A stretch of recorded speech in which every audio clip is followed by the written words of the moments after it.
अहमद, ये एक तो पहले हम देख रहे थे सब खामोश ही थे, लेकिन ये डेवलपमेंट बड़ी इंपॉर्टेंट दिखाई दे रही है कि ये जो ममालिक हैं बरतानिया, फ्रांस, कनाडा और उसके बाद यूएस की जानिब से जिनकी इनको बड़ा तकिया हासिल था इसराइल को, अब वहाँ से भी एक बयान आ जाना कि अगर ये जंग जारी रहेगी तो अबेंडन कर दिया जाएगा इनको। सो एक हाथ जो उनको एक मिला था वो भी अब पीछे हट चुका है, तो कहीं ना कहीं आइसोलेशन का शिकार हो गया इसराइल, और किस हद तक ये इम्पैक्ट क्रिएट कर सकता है सिचुएशन में? जी बहुत शुक्रिया। देखिए, इसराइल का भी जो प्लान था, जो ऑब्जेक्टिव था गाजा को लेकर, जो ये करना चाहते थे, जो इनका ऑडिट यीन ऑन प्लान था 84 का, जिसको इन्होंने इम्प्लीमेंट करना था, उसमें सिर्फ फ़लस्तीन इनका टारगेट नहीं था। यीन ने क्लियरली लिखा था कि वो सीरिया को एक हेडलेस स्टेट बनाना चाहते हैं, और वो जो कोई उन्हें मिडल ईस्ट के अंदर पोटेंशियल थ्रेट नजर आता है उसको वो इरेडिकेट करेंगे, वो ख़त्म करेंगे। पोटेंशियल थ्रेट की उन्होंने बात की थी। तो वो जो लार्जर इसराइल का जो फॉरेन पॉलिसी ऑब्जेक्टिव्स थे उसको अचीव करने के लिए ये पहला स्टेप था जो उन्होंने गाजा में किया और जो फ़लस्तीन में करते रहे, और यहाँ से चीज़ें एक्सपेडाइट होनी थी। लेकिन यहाँ पे बड़े अनएक्सपेक्टेड रिजल्ट्स रहे इसराइल के लिए। वो ये एक्सपेक्ट नहीं कर रहे थे कि पूरी दुनिया की जो मीडिया है और पूरी दुनिया की जो वॉर मशीन है उसके के बावजूद ये गाजा के मुसलमानों को subdue, they were not expecting कि वो इस तरीके की वहां से रेजिस्टेंस आएगी। और इस वक्त दुनिया में जो इन्होंने पिछले हॉलोकॉस्ट के उससे पहले भी अगर आप देखें, जो इनकी पिछले 100 साल की सारी इंफॉर्मेशन वॉरफेयर थी, जिसमें इन्होंने पूरी दुनिया में एक नैरेटिव मजलूमियत का बिल्ड किया हुआ था, जिसकी बेस के ऊपर हॉलोकॉस्ट नैरेटिव के ऊपर फिर ये इन्होंने मिडल ईस्ट में आके भी बसे।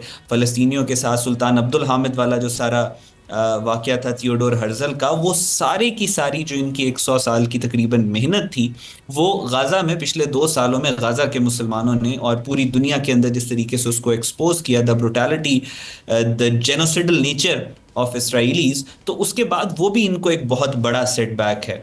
और जाहिर है अभी the most hated country in the world is Israel, और दुनिया उनके साथ, उस इसराइल के साथ अब चलने से अब परेशान है, एंक्शियस है। पूरे मुल्कों के अंदर हुकूमतों के खिलाफ सेंटिमेंट बहुत ज़्यादा गाज़ा को लेकर, गाज़ा के अंदर, गाज़ा के ऊपर उनका मुल्क कहाँ पे खड़ा हुआ है, इस चीज़ के ऊपर हुकूमतों की पॉपुलैरिटी डिसाइड हो रही है, ना सिर्फ मिडल ईस्ट में बल्कि वेस्टर्न वर्ल्ड में भी। सो जाहिर है इस वक्त इसराइल एक आइसोलेशन का शिकार है।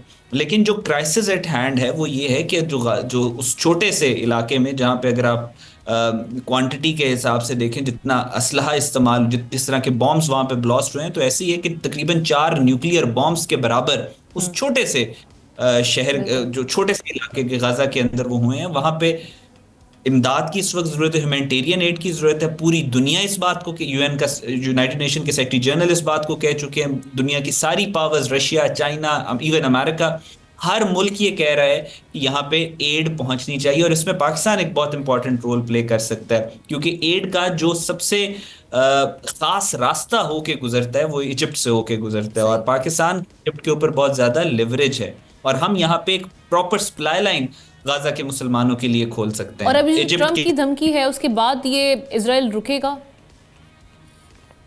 देखें, या स्ट्रेटेजिक ऑब्जेक्टिव्स की बात है।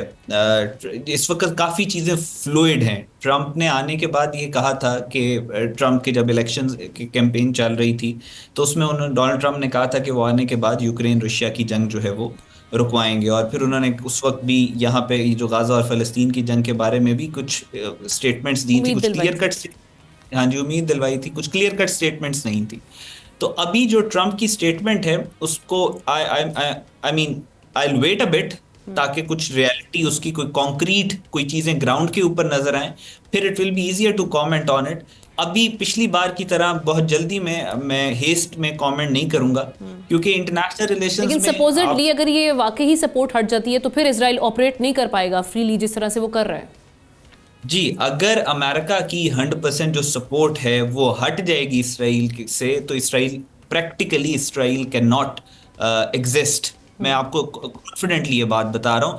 सबसे बड़ा जो इसराइल का डोनर है वो अमेरिका है। अमेरिका के बजट का मेजर पोर्शन पिछले, जब से इसराइल बना है तब से इनके जो असलहा है और इसराइल को बचाने के लिए और इसराइल के फॉरेन पॉलिसी ऑब्जेक्टिव्स को अचीव करके देने के लिए जो अमेरिका ने जंगें लड़ी हैं, ज्यादातर तो अमेरिका का बजट उसी तरफ एलोकेट हो रहा है। सो अगर अमेरिका हाथ खींच लेता है इसराइल से, तो इसराइल का सर्वाइवल मुश्किल हो जाएगा, लेट अलोन के वो जो फलस्तीन के गाजा के मुसलमानों पे जेनोसाइड कर रहा है, वो तो वो है ही है, लेकिन इसका सर्वाइवल मुश्किल हो जाएगा अगर अमेरिका अच्छी नीयत के साथ 100% अपनी सपोर्ट खींच ले इसराइल से। सब्सक्राइब करें और बेल दबाएं ताकि कोई खबर रह न जाए।